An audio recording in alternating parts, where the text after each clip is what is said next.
Asian stocks roared higher in early trade Thursday after US President Donald Trump paused most of his new tariffs for 90 days.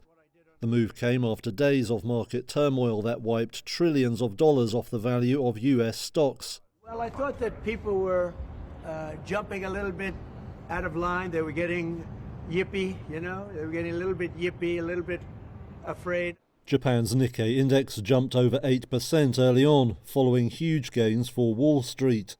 Exporters were among the big gainers at the open, with Toyota up close to 10% and chip gear maker Advantest surging by 15%. South Korea's Kospi index jumped 5%. But there were more modest gains for stocks in China, where Trump has not paused tariffs. Instead, he turned up the heat again, saying he would raise tariffs on the country to 125%. That could set the stage for further action by Beijing, which has vowed to resist what it calls American blackmail.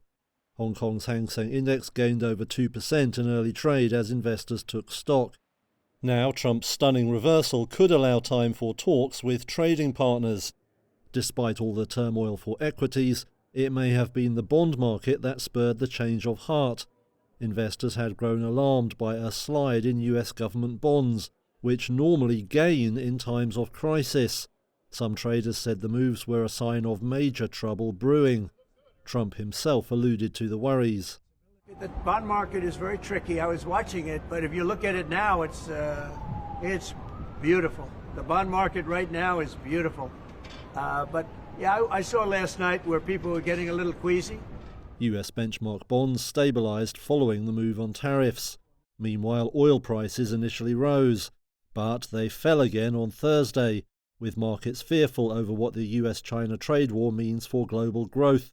Investors also remain concerned over the wild unpredictability of Washington policymaking and the fact that a blanket import tariff of 10% largely remains in place. International benchmark Brent crude was down over 1% in early morning trade.